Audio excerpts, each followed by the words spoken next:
نحمده ونصلي على رسوله الكريم أما بعد فأعوذ بالله من الشيطان الرجيم بسم الله الرحمن الرحیم. آج مجھے جس موضوع پر لب کو شائع کرنے کا موقع ملا ہے اس کا عنوان ہے رحمت للعالمین.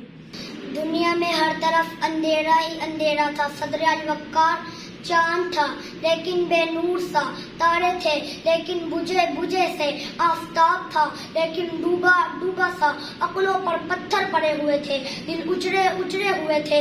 بہاروں کو خزاؤں نے لوٹ کر چمن ویران کر دیا تھا کہ اچانک میرے پیارے نبی کی آمد ہوئی جنہیں رحمت للعالمین بنا کر بھیجا گیا.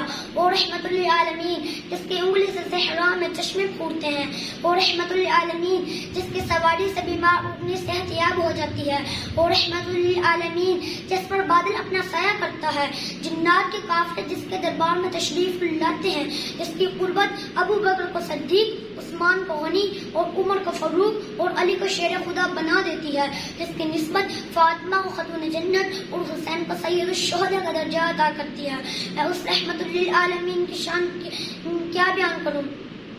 مقام محمود جس کے انتظار میں ہے، شفاف کبریٰ جس کے انتظار میں ہے، وہ جنت میں سور کر جس کے انتظار میں ہے، وہ طائف کے میدانوں میں پتھر کھا کر دعا دینے والا اور وہ احد کے پہاڑ پر دانت مبارک شہید کروا کر بھی مسکرانے والا. میرا رب جس شہر کی قسمیں اٹھائے، واللیل اذا سجا، میرا رب کبھی حبیب کہے، کبھی خلیل کہے، کبھی طٰہٰ کہے، کبھی یاسین کہے، کبھی مزمل کہے.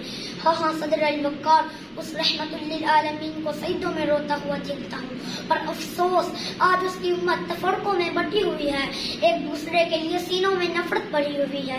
ہاں اس رحمت للعالمین کی امت کو ایک ہونا ہوگا.